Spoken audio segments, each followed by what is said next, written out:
మనిషాన్ని తెచ్చేది మా కనకాంబరాల చెట్టు. మనిషాన్ని తెచ్చేది ఇడుతూ ఉంటాయి. ఇది ఇస్తారు ఏంటంటే ఏ షిఫ్ట్ అయినా ఇలా ఇవ్వవలసిందే నాకు.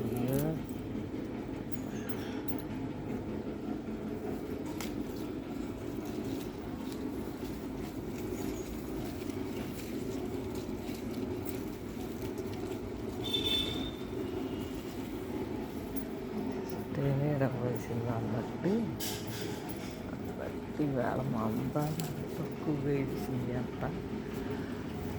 తక్కువ వేడిసింది. చిత్రం ఏంటంటే ఇలా కోసేటప్పుడు ఇలా బాగు చేసేటప్పుడు తలకాయలు ఇరిగిపోతూ ఉంటాయి. ఒక్కోసారి ఎక్కువైతే ఇరుస్తూ ఉంటాను. అలాంటప్పుడు పాచిన చిట్టిది. ఇది నెల 15 రోజులు కూడా అవ్వలేదు. అప్పుడే 10 రోజులు 15 రోజులు చిడిచేస్తాం. ఇవి ఇన్ని మొక్కలు ఉన్నాయి. రోజు ఒకటి పోతమ్మా అయిపోతుంది. పోతున్నాను. తర్వాత ఇది కూడా అంతే. నెల అయింది. ఇది అప్పుడే రోజు వారం రోజు ఒకటి ఇడుతుంది. రోజు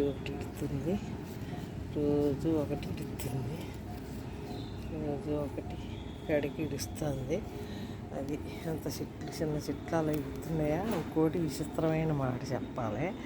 ఇది చాలా వీళ్ళు ఏం చేశారు, అది మట్టి నేనే ఇచ్చా. మంచి మట్టి, ఎరువు మట్టి వేస్తే చాలా తాజాగా ఎదిగింది. కానీ మొగ్గని వేయట్లేదు. 4 నెలల పైన అయింది వేసి. 6 నెలలు 4 నెలలు అయ్యింది. వాళ్ళ దగ్గర 2 నెలలు పెరిగి ఉంటుంది. మొత్తం మీద 8 నెలల పైన చెట్టు. 8 నెలల పైన చెట్టు. ఇప్పుడు మొగ్గ ఇలా అది వేసేనో లేదో అలా ఇడిచేస్తున్నాయి. మరి అదేంటో విచిత్రం. వాళ్ళే అంటున్నారు, మీ చెయ్యి ఏంటో ఇలా ఎత్తే అలా బతికేస్తున్నాయి మొక్కలు అంటారు. బతుకుతాయి. కాయటం కూడా అలాగే కాస్తాయి. మాకు ఇంటి దగ్గర స్థలం ఎక్కువ లేదు. ఉంటేనా 2 సెంట్లు స్థలం మామూలుగా వాకిల్లాగా ఉండి, మట్టి వాకిల్లా ఉంటేనా, మామూలుగా కాదు. రామాఫలం, లక్ష్మాఫలం, ఆరోగ్యం, పంతపళ్ళు ఇలాంటి మొక్కలన్నీ వేసి నేను తినేది కాకుండా ఎవరికన్నా బాగోలేని వాళ్ళకి పంచి పెడతాం. మనకి పంచి పెడతాం అలవాటు ఉన్న వాళ్ళకే అలాంటి స్థలాలు ఇవ్వడం దేవుడు.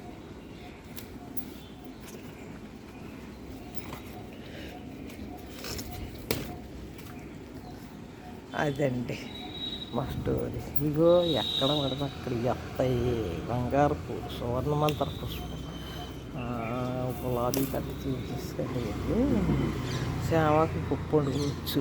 చాలా బాగుంటుంది. ఆరోగ్యం మంచిది. మా బెండ చెట్టు కూడా నా ఎంత ఎత్తి ఎదిగింది. ఇదిగో నా ఎంత ఎత్తి కాకుండా కింద కూడా కొమ్మలు ఎత్తి కొమ్మలుగా వచ్చి రోజు 2 పింజలు వస్తూ ఉంటాయి.